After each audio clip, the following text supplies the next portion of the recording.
Hello, everybody, and welcome to today's session. This time we will talk about the Sustainable Supply Chain Framework. My guest is Peter Clements, consultant and advisor with focus on Industry 4.0, global supply chains, organizational culture, business strategy, and change management. My name is Mark Bozinkai. I'm head of marketing at Identic Solutions. Welcome, Peter, to this show today. Great to have you here with us. Would you tell us a little bit about you, your career, and your business background, and if possible, about your current projects? Yeah, sure, absolutely, Mark, and thanks for the invitation. Thanks for having me. It's a little bit of a long story, but let's see if I can pick out a couple of key points. Yeah, so I started very much in the technology space, studied computer science, was working for a couple of years in software development, then switched to IT infrastructure, very technical roles before I went into consulting with a focus on business process management, architecture, and in project management, where I worked a couple of years for many different companies like Lufthansa Systems, Gemini or Sapient Nitro. Then after 12 years or so, I decided to do a sabbatical and do an MBA in the US. So I went to the MIT Sloan School of Management for a year with my family, and then afterwards moved to Brazil, where I worked for SAP in a go-to-market function. Before then, 2011, I moved to Australia.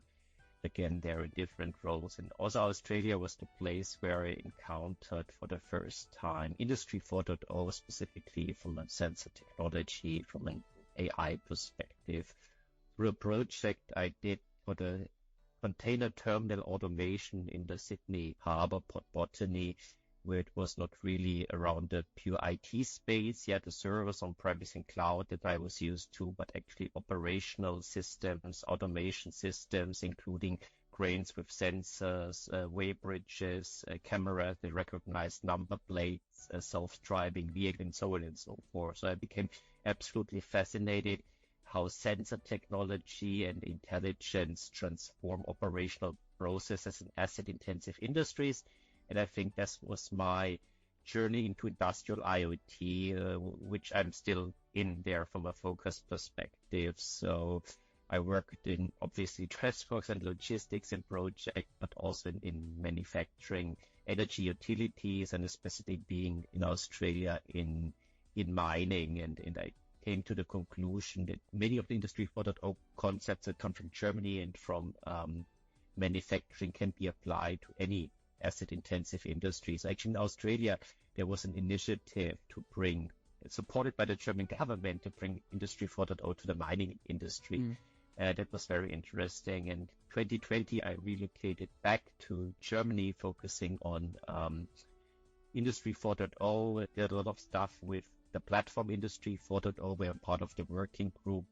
And I also then started to see how additional things come into the supply chain. You still remember the chaos in the Suez Canal and Corona and the supply chain resilience topic, sustainability topics, carbon footprint, and so on and so forth. So I think this new notion of Industry 5.0 being Industry 4.0 plus resilience plus sustainability came more and more focus of my activities, as I said, mainly driven to my activities via the platform Industry 4.0 and some clients that I'm working with. So currently, I'm actually working in another asset-intensive industry. It's a gas pipeline operator where I'm working on a digital twin strategy for them, to prepare them also, not only to optimize the processes that they're currently doing, of course, but also preparing them for the new world of green hydrogen and CO2, instead of the natural gas that they're currently piping to the pipes at the moment. Hope that gives you a little bit of, and also there, just to finish off there, although it's oil and gas, the Industry 4.0 concepts of manufacturing, digital twin, and so on and so forth still apply very much. So I hope that gives you a little bit of an overview. Thank you, Peter, for this interesting list of topics. This is such a broad spectrum you presented to us. I think this is a great introduction, Peter. And I think with your background, I would like to focus a little bit on the Sustainable Supply Chain Framework, your project lately. So when I understand this idea right, it's a bit about an holistic approach to transforming the global supply chains according to the UN Sustainable Development Goal. Can you tell us a little bit about the UN SDGs and also who's part of this initiative? Yeah, sure, Mark. Happy to do so. There's so many ways to measure your sustainability performance or your sustainability transformation. It's fair to say that the UN Sustainable Development Goals are more or less just the beginning, and they are pretty broad framework. Yeah, and if you want to transform the supply chain, you need to pick and see which of the 17 goals are actually relevant for you. So it came about from my engagement on the one side, working within Platform Industry 4.0 in the working group, but also through my engagement with the MIT Club of Germany. And actually, people from Platform Industry 4.0 approached me to say, Peter, can you write an academic paper for an academic conference on resilient supply chain and sustainability? And it was, I think they gave me only 4 or 5 weeks or whatever, or 6 weeks, pretty late for submission at the deadlines there. And so I said, I can never write this alone. It's supposed to be a 10-page academic paper, which is anyway high level, but still it's 10 pages. You need to think it through, and thinking about structure requires sometimes more time than writing it actually down. So I reached out into the partner ecosystem of the MIT Club of Germany, including universities like the Technical University of Munich, the MIT Climate and Sustainability Consortium, Capgemini, Software AG, Xcubate, and a couple of smaller companies, and got a small team together and to write this white paper. So we submitted it in understanding that it's not very detailed. It's a 10-page paper, including references. Anyway, so we presented it at the HIS conference in January 2023. And then the guys from academia, from MIT and TUM, they obviously had hit their KPIs. Yeah, it was written, it was published and presented. So, but the guys from industry wanted to dig deeper, because we all thought there's some out there to provide a framework from a supply chain transformation perspective. Because I think there are a lot of pieces out there, a lot of Lego pieces that you can use from a reference model, from framework, from approach perspective to transform the supply chain, but they are not really integrated, if you know what I mean. Yeah, so I think the sustainable supply chain framework is not about creating something from scratch. It's about seeing what Lego pieces are out there, which Lego pieces are missing, and building a holistic framework on different levels that help organizations have blueprints from a process, from organizational, from a technology perspective, from business strategy perspective, from a business model perspective, help them to slowly over time transform a supply chain, because that's a tricky beast. You cannot do it overnight. Yeah, so that's essentially the idea and how it came all about. Well, thank you very much, Peter. I think we already touched the core idea of the framework. So maybe you can explain a little bit more in detail what are the main parts of this framework, because you mentioned it's a blueprint. No, absolutely happy to do so. If we think about supply chain transformation from a sustainability perspective, there are two sides of the coin. There are problems in current supply chains and there are opportunities. Yeah? And so the first part of the framework is a collection of use cases. Yeah, use cases that describe problems and opportunities organizations have around transforming the supply chain to become more sustainable. So that's the first thing. And then we say, okay, if I now have a specific use case, I want to create a solution. Yeah, that solution contains digital technology, but not also includes people, processes, data, and what have you. So we want to then create for this use case a specific blueprints, reference models. Yeah, so a data model of data transferred into supply chain.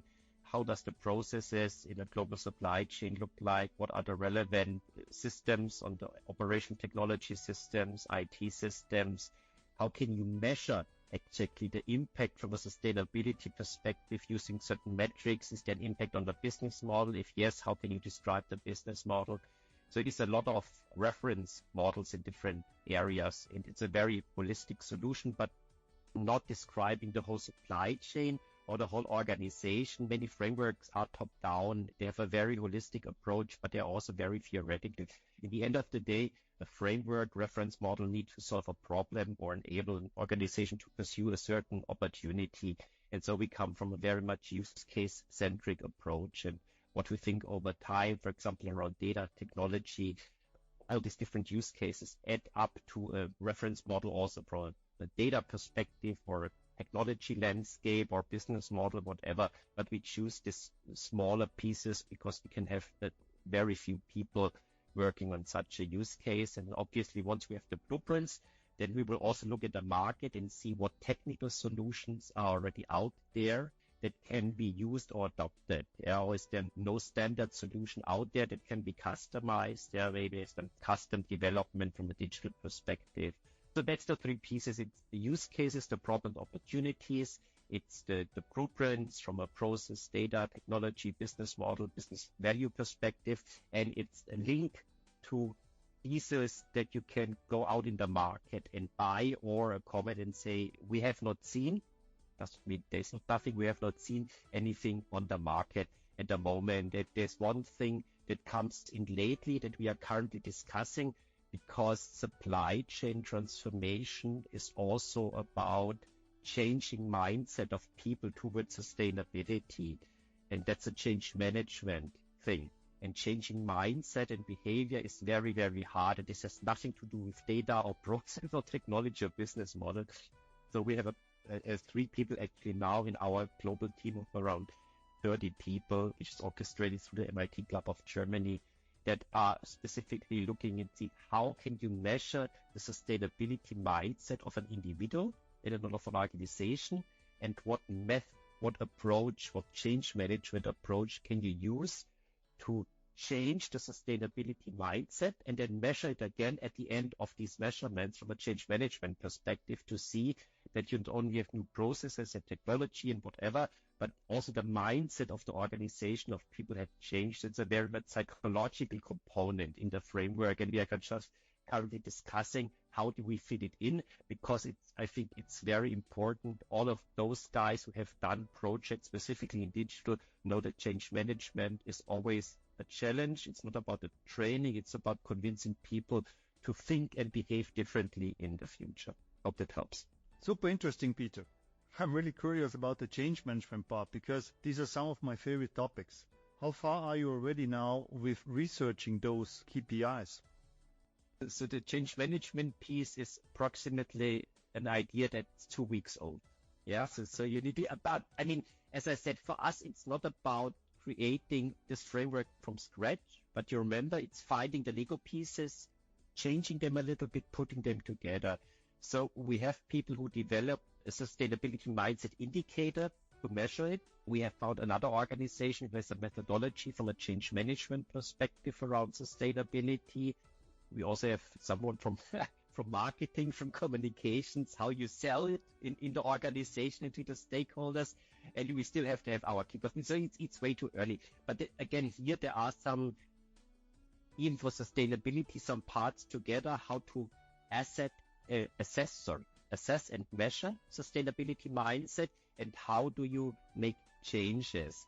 And these are two pieces of IP that are already out there, but they need to come together. And that's the good thing, because we don't want to create everything from scratch, but leverage something which is out there and proven. I think we hopefully are also faster in putting certain things together than when you would say, as a big consulting company, we need to have our proprietary IP and we have a blank sheet of paper and we start from the beginning. Yeah, that would just not work for us, and I don't think it's the most effective and efficient way to do something, because there's a difference between innovation and invention. Yeah. So we are not inventing things. Yeah. We're doing innovation, and innovation also means putting things together in a new way, changing them a little bit, adding a little bit to the pie, steering it around and then throwing it out. Yeah. So it will be an interesting journey. And so specifically around change management, I think it's too early to share any details, unfortunately. Yeah. Talking about the journey you just mentioned, the framework per se is not enough, right? Like an academic exercise. So it's more than that. Once the framework is set up and you have all the pieces together, I would want to apply this framework to my business strategy or daily business.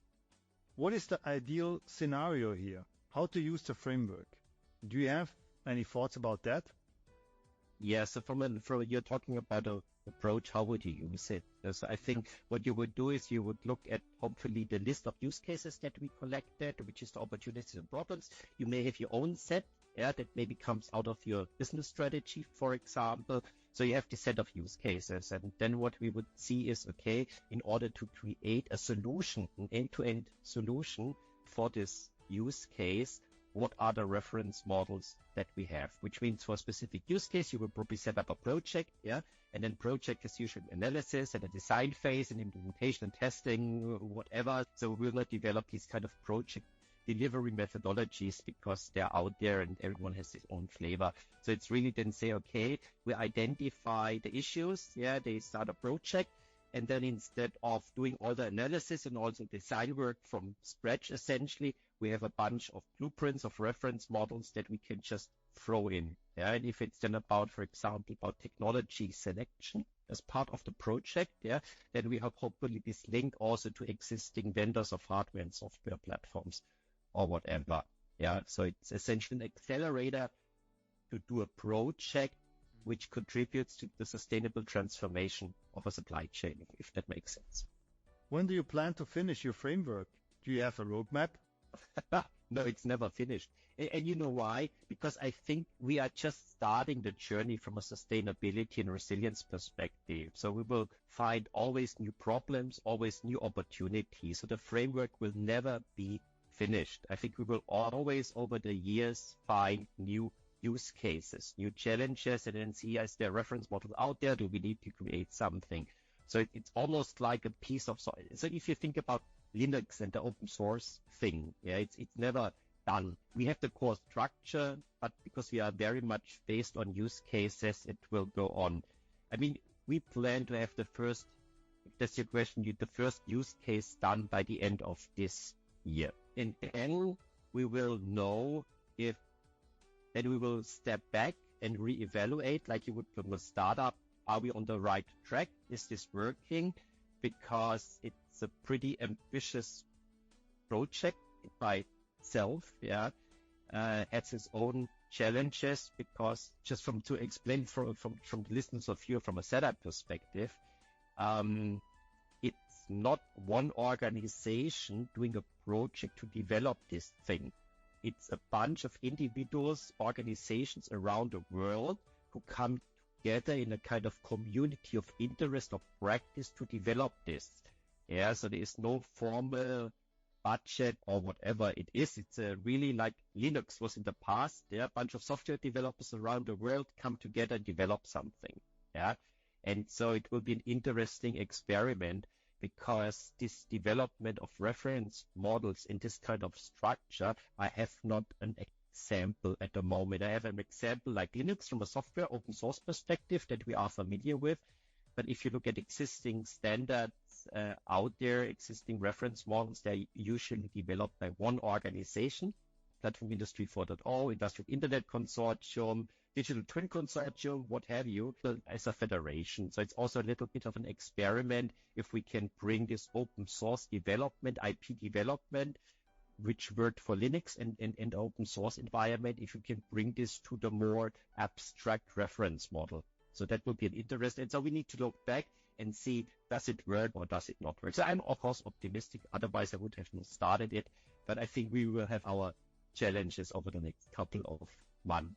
But I think we have already now something that we also presented at the Hanover Fair in April this year that is very high level, as I mentioned, but that still provides some value as a guidance. But as I think, it could be applied to a project already now, of course, but I think we need to go more into the detail that we can really create the value add that we could do. Well, that's fantastic, Peter. Thank you very much for all your insights. So the message is, stay tuned and see what's next. And get engaged. Yes, we are still recruiting. Yes, so see, currently we have around, let's say, 25 to 30 people around the world. And obviously that's not their full-time job. right? They're doing it on the side. It's an open source community of interest-based project. So not all the people are working 40 hours a week for a couple of months on this thing. Yeah.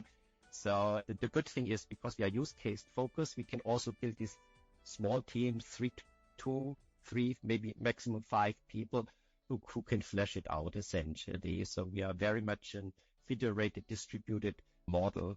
So, and there's a lot of opportunities, a lot of challenges, a lot of problems around sustainability, which means the more people we get, the more use cases we can work on. So you're interested in more people to contribute to the cause, to the framework, and maybe work together on those cases? Yeah, no, absolutely. Of course, we are. I mean, that's my personal marketing message here, Mark. But we are kind of very selective of the people in the organization we accept. Yeah, so organizations and individuals need to make a very good argument why they want to participate, because there's a lot of interest, but there also needs to be commitment, commitment to contribute essentially, and call out what's in for me as an individual, what's in for the organization I'm working for. Only if these two questions can be answered, we invite people to participate, because only then they are committed and will stay the course. Yeah. But yeah, I think there's potential for more. I mean, the time zones are a little bit challenging because we have people in Americas, Europe, and Australia. I mean, if you have 30 people to bring every people together, that's impossible, but the smaller teams of 2, 3, or 4 people, that's more manageable essentially. Yeah. And so we have a scalable model from an organizational structure, so we can onboard new people, then have a smaller group of independent, and then work on something. So I would summarize this as an invitation for everyone who's interested to contact you. I will also post your contact data if this is okay. Yes. So for today, I would say, let's call it. Thank you again for your time being with us, Peter. I'm sure we will have another interview with you about other interesting topics somewhere later this year. Thanks a lot. Okay. No, thank you, Mark. Really appreciate it.